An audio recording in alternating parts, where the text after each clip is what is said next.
Welcome to the deep dive. Today we are getting straight into something huge on the horizon. A really big one. Yeah, it's this major African green industrialization initiative.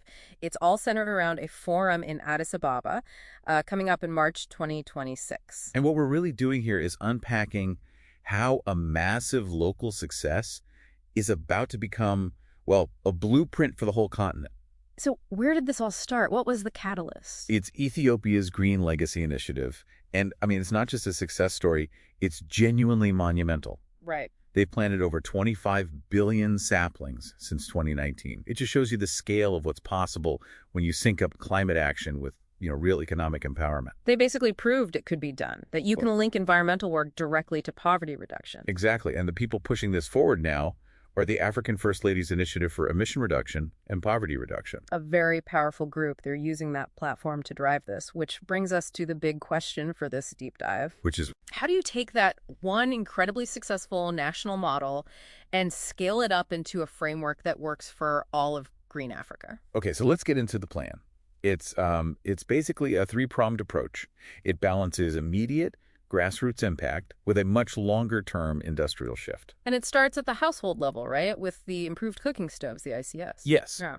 And that's about more than just emissions. You're scaling biomass management, which improves respiratory health, but critically, It's the economic piece. it is. It fosters these community-led, women-led MSMEs, the micro, small, and medium enterprises who build and sell the stoves locally.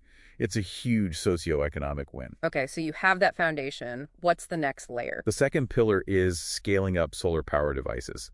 This is absolutely essential for off-grid energy access. Driving that rural economic uplift, creating jobs where there was no reliable power before. Precisely. But, when you start talking about massive industrial corridors, solar isn't always the full answer, which brings us to the really intriguing part of this. The hydrogen-enhanced internal combustion engine, H2IA. Yes. Why that specific tech? I mean, the global conversation is all about full battery electrification, so why modify existing engines? That is the key insight here. You have to see it as a transitional step. It's tailored for the African context. So it's not about scrapping everything and starting over. No, not at all. It's about leveraging the diesel and petrol engines that already exist and just dramatically cutting their fuel use and emissions with hydrogen.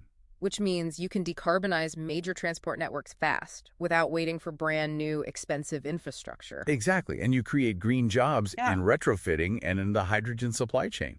It's pragmatic. And this whole approach has global backing, right? It aligns with the big international goals. Oh, completely. It maps directly onto the SDGs, no poverty, clean energy, innovation, climate action, and it fits perfectly with Agenda 2063, the Africa we want. And the partnerships are key here, too. For sure.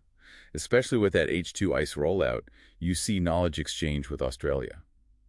A company like Globo Hydro Power is involved, transferring the tech. So it's an African-led vision using targeted global tech transfer? Yes, and it also reinforces cooperation with partners like China on the bigger infrastructure plays. So the March 2026 forum, what's the actual tangible outcome? It sounds like they're building a structure to just copy and paste this model. That's precisely the goal. Formalize the multi-country approach. The forum itself will produce two major things. Okay. First, the Addis Ababa Declaration. That's a formal commitment from countries to adapt this work into their own national policies. Second is the African First Ladies Climate Action Commitment for 2026-2030. And they're setting up a task force to make sure it happens. A Pan-African task force. Yeah, to ensure these strategies, ICS, solar, H2IC, are replicated across the continent. So really, the core message is translating that spirit of reforestation into practical, low-carbon industrial networks. It's a very powerful, self-driven plan. It is. But that leaves one important question about how you actually finance these ambitions. And if you look closely at the forum's sponsorship package, you find a clue. Oh. Sponsors from the silver level at $40,000 up to platinum at $250,000, they're not just getting their logo on a banner. What are they getting? They get a percentage from 5% up to 25% of the carbon credits generated from future green projects in Ethiopia. Wow. So they're building the carbon market directly into the financing from day one. Exactly. It makes private investment a core driver of this green industrial rollout. Yeah. And that's a dynamic you'll want to watch very closely going forward.